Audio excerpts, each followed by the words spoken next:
Canto 21, the poet Statius, praise of Virgil.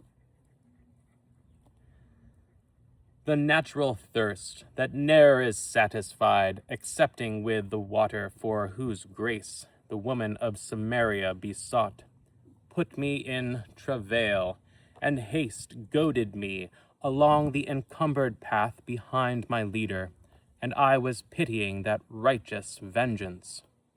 And lo, in the same manner as Luke writeth that Christ appeared to two upon the way, from the sepulchral cave already risen, a shade appeared to us, and came behind us, down gazing on the prostrate multitude.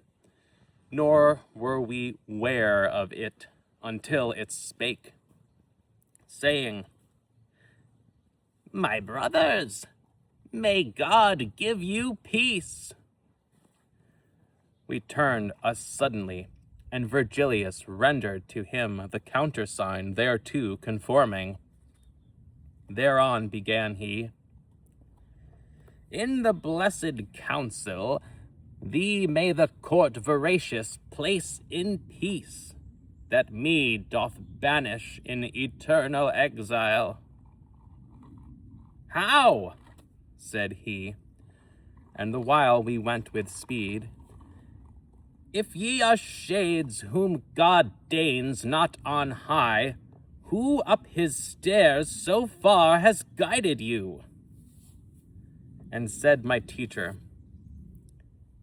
"If thou note the marks which this one bears, and which the angel traces, well shalt thou see he with the good must reign.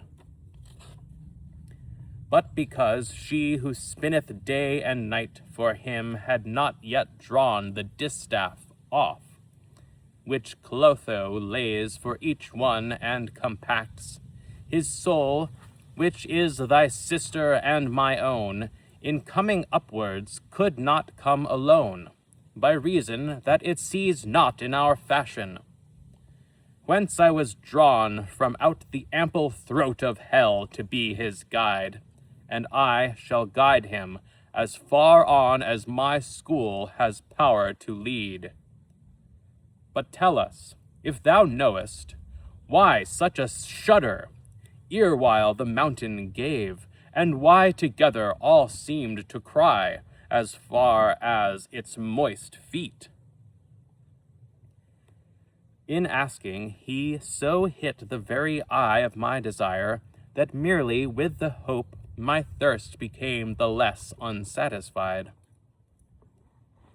"Naught is there," he began, "that without order may the religion of the mountain feel, nor aught that may be foreign to its custom. Free is it here from every permutation. What from itself heaven in itself receiveth can be of this the cause, and not beside. Because that neither rain, nor hail, nor snow, nor dew, nor hoarfrost any higher falls than the short little stairway of 3 steps.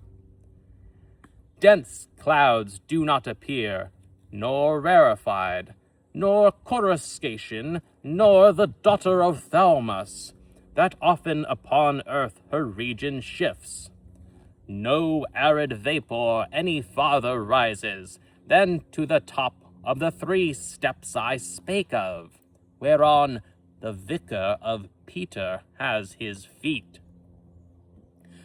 Lower down, perchance, it trembles less or more, but for the wind that in the earth is hidden, I know not how up here it never trembled. It trembles here whenever any soul feels itself pure, so that it soars, or moves to mount aloft, and such a cry attends it. Of purity the will alone gives proof, which, being wholly free to change its convent, takes by surprise the soul, and helps it fly. First, it wills well, but the desire permits not, which divine justice with the self-same will there was to sin, upon the torment sets. And I, who have been lying in this pain 500 years and more, but just now felt a free volition for a better seat. Therefore thou heardst the earthquake, and the pious spirits along the mountain rendering praise unto the Lord, that soon he speed them upwards. So said he to him, and since we enjoy as much in drinking as the thirst is great, I could not say how much it did me good. And the wise leader, now I see the net that snares you here, and how ye are set free, why the earth quakes, and wherefore ye rejoice.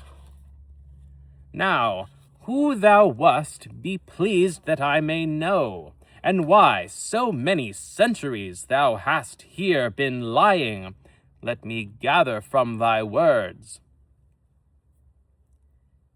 In days when the good Titus, with the aid of the supremest king, avenged the wounds whence issued forth the blood by Judas sold, under the name that most endures and honors was I on earth. That spirit made reply, greatly renowned, but not with faith as yet. My vocal spirit was so sweet that Rome, me, a Thulusian, drew unto herself, where I deserved to deck my brows with myrtle. Statius the people name me still on earth. I sang of Thebes, and then of great Achilles, but on the way fell with my second burden. The seeds unto my ardor were the sparks of that celestial flame which heated me, whereby more than 1,000 have been fired. Of the Aeneid speak I, which to me a mother was, and was my nurse in song. Without this weighed I not a drachma's weight. And to have lived upon the earth what time Virgilius lived, I would accept one son more than I must ere issuing from my ban. These words towards me made Virgilius turn, with looks that in their silence said, be silent. But yet the power that wills cannot do all things, for tears and laughter are such pursuivants unto the passion from which each springs forth. In the most truthful, least the will they follow. I only smiled, as one who gives the wink, whereat the shade was silent, and it gazed into mine eyes where most expression dwells, and, as thou well mayest consummate a labor so great, it said, why did thy face just now display to me the lightning of a smile? Now am I caught on this side and on that. One keeps me silent, one to speak conjures me. Wherefore I sigh and am understood. Speak, said my master, and be not afraid of speaking, but speak out, and say to him what he demands with such solicitude. Whence I, thou peradventure marvelest, O antique spirit, at the smile I gave, but I will have more wonder seize upon thee. This one, who guides on high these eyes of mine, is that Virgilius, from whom thou didst learn to sing aloud of men and of the gods. If other cause thou to my smile imputedst, abandon it as false, and trust it was those words which thou hast spoken concerning him. Already he was stooping to embrace my teacher's feet, but he said to him, Brother, do not, for shade thou art, and shade beholdest. And he, uprising, Now canst thou the sum of love which warms me to thee comprehend, when this our vanity I disremember, treating a shadow as substantial thing.